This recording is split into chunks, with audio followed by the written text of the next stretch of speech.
Okay, be honest. Have you ever looked at your bank account a few days after payday and thought, wait, where did it all go?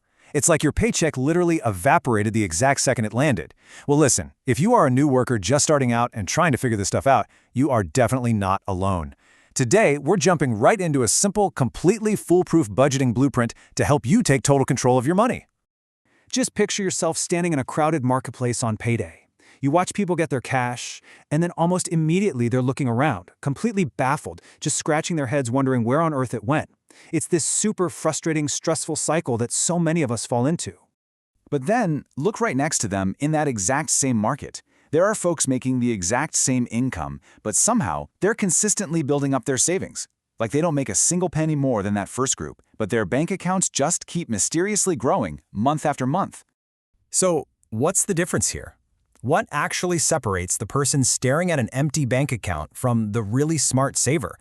What's the secret sauce that completely flips their financial reality? Well, the answer is shockingly simple. It's a budget. Now, I know, budget is kind of one of those words that makes people groan, but trust me, it is an absolute game changer. It is literally the single dividing line between financial panic and financial peace. Throughout this explainer, we're going to lean on the wisdom of Coach Kobo. Think of him as your personal market mentor. He's helped countless new workers realize that, hey, absolutely anyone can master their money no matter where they're starting from. Section 1. The disappearing paycheck. Have you ever found yourself saying something exactly like this? I got paid last week, now my account is empty. I don't even know what happened. You know the drill. You buy some groceries, pay for a couple of subscription services you completely forgot you even had, grab a few of those fancy daily coffees, and suddenly you're broke.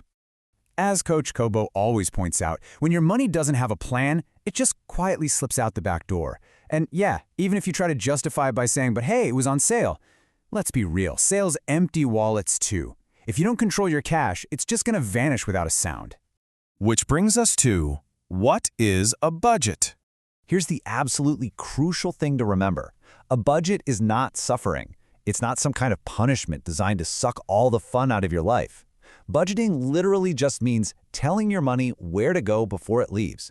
You are the boss here, and you're simply giving your money its marching orders. All right, let's look at the 50-30-20 blueprint. This formula is brilliant because it's just so incredibly straightforward. You just slice your income into 3 clear, distinct buckets. 50% goes to your needs, 30% to your wants, and 20% to your future. That's the whole shebang.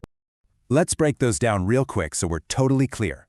Your needs, that big 50% chunk, that covers your absolute survival. We're talking rent, groceries, transport, the electric bill. Then your wants, at 30%, that handles the fun stuff. That's your guilt-free money for shopping, grabbing takeout, hanging out with friends. And finally, your future, that 20%. That's what secures your financial health. We're talking savings, crushing those debts, and investing. So, let's do some simple math to put this into perspective. If you earn exactly $1,000 this month, that means precisely $500 goes to your needs, $300 to your wants, and $200 is locked away securely for your future. Boom! Just like that, your money has crystal clear direction. Next up, common budgeting mistakes. Coach Kobo actually warns us about these 5 really common pitfalls that can totally derail your progress. Number 1, forgetting about that small daily spending. 2, shopping emotionally, retail therapy when you're sad or stressed. 3, leaving out a savings category entirely. 4, using debt just to look wealthy to other people. And 5, never actually tracking your expenses to see if you stuck to the plan in the first place.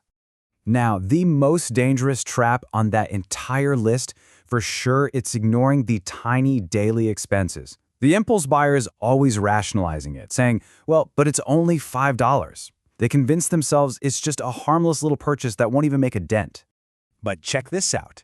When you repeat that quote-unquote harmless $5 impulse buy day after day, week after week, suddenly it snowballs into a massive $500 leak in your budget. And let me tell you, a leak that big is enough to sink the entire ship. Moving right along to building financial strength. Let's look at a quick comparison between 2 friends. Friend 1 earns $2,000, but ends up spending $2,100. Naturally, they are totally stressed out. But friend 2, they earn half that, just $1,000, but they manage to actually save $200 of it. The result here? Friend 2 actually becomes financially stronger. And this proves a massive point that I really want you to take away today. Budgeting is absolutely not about how much you earn. It's all about how much you keep. A giant income with zero discipline, that just equals massive stress. But a smaller income paired with a consistent, structured plan, that is where real, tangible progress happens. By just sticking to this blueprint, look at everything you unlock. You gain total control over your life, you slash your stress levels way down, you build up your savings, you practice way smarter spending, and you actually accelerate towards your life goals so much faster. Always remember this profound piece of advice from our mentor. Money respects planning. Start small, stay consistent. Even the most basic, simple budget has the power to completely transform your future as long as you actually stick with it. So, as you look ahead to your very next payday, I want to leave you with something to really chew on. What's your plan going to be? Are you going to step up as the boss and tell your next paycheck exactly where it needs to go? Or are you just going to wonder where it went? The choice is entirely up to you.